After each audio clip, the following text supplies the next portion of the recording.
අද හොඳ තරගයක් පැවැත්වුණා තෙලවල. ඒ තෙලවල පැවැත්වුණු තරගයට පෙරාතුව මම ආසිරිකෙන් අහන්න ඕන විශේෂ දෙයක් තියෙනවා. ඊයේ මොකද ලොකු අසාධාරණයකට ලක් වුණා. මම හිතන්නේ මොරටුවේ අසාධාරණයකට ලක් වෙච්ච මොරටුවේ නෙමෙයි ලංකාවේම අසාධාරණයකට ලක් වෙච්ච එකම ක්‍රීඩකයා ආසිරි සදකලුම්. ආසිරි කියන්න බලන්නේ අසාධාරණ ගැනම. ඔව් ඇත්තටම මට කියන්න කනගාටුයි. මොකද මම හිතන්නේ වසර 30ක් මගේ පාපැත් ජීවිතේ මම හිතන්නේ වසර 30 ඇතුළත පාපැත් ජීවිතේ මේ මම ඕන තරම් තරග ජයග්‍රහණය කරලා දිනවා. මම හිතන්නේ ඔය රන්දාරා තරගයත් මම 11 පාරක් ජයග්‍රහණ කරලා දිනවා. ඉතින් මම හිතන්නේ ඒගොල්ලන්ට රන්දාරා රේස් එක කරන ඈන්ට ඒගොල්ලගේ ඈන්ට සල්ලි දෙන්න ඕන ඉඳා මේ ගමේ මිනිසුන්ගෙන් සල්ලි එකව කරලා ඒගොල්ලන්ට සල්ලි දෙන්න ඕන ඉඳා මට තරගයට සහභාගී වෙන්න දුන්නේ.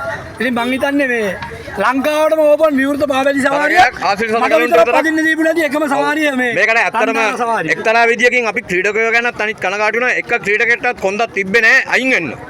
සාමාන්‍යයෙන් හොද එක ක්‍රීඩකෙක් හරි හිටියනම් අයින් වෙන්න තිබ්බ ආසිරියට දෙන්න නැත්නම් අපිත් තරකට එන්නේ නැහැ කියලා. මං හිතන්නේ මං දන්නේ ඒ ආකල්ප කවදා හරියයිද කියලා. ආසිරි වා කියන්න අනාගතේ මොකද්ද කියලා මේ තරගවල දැන්. ඉතින් මං හිතන්නේ අපේ ක්‍රීඩකයෝගේ ආත්මාර්ථකාමයේ තමයි තියෙන්නේ. මේ ගමේ වුන් නිසා තමයි මම හිතන්නේ ගමේ වුන් තමයි ඕකට මේ කතා කරලා තින්නේ. ඉතින් මම හිතන්නේ ඇත්තටම මං ඔය පාපැති සවාරිය නම් ඕක නම් අමුකු සවාරියක්. රන්දාරා නෙමෙයි බලු සවාරිය කියලා කියන්න ඕන ඕකට. ඔව් දෙවෙනි අසාධාරණයක් ලක් වුණාන් පස්සේ ඒකට එහෙම තමයි කියන්න ඕන. අනික ලංකාවේ පැවැත්වෙන විශාලම තරගය. මං හිතන්නේ ඊයේ වීඩියෝ කෙනෙක් දකින්න නැති. වැඩිම කිලෝමීටර් ගානක් ලංකාවේ තියෙන එක. කිලෝමීටර් ගාන නම් ඊයේ අඩු කරා ඒගොල්ලන්ගේ එක්කලා රේස් එක ගන්න ඕනින්ද. නමුත් මේ පාපැති සවාරිය බලපු හැමෝම දැක්කා.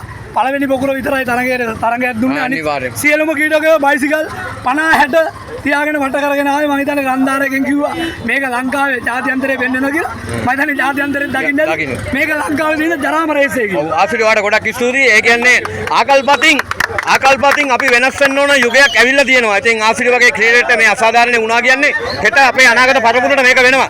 මේව දේවල් නොවෙන්න බෑ කියන තැනට තමයි මේක සමාජගත කරන්නේ. හරි ගොඩාක් ස්තුතියි ඔයගොල්ලන්ට.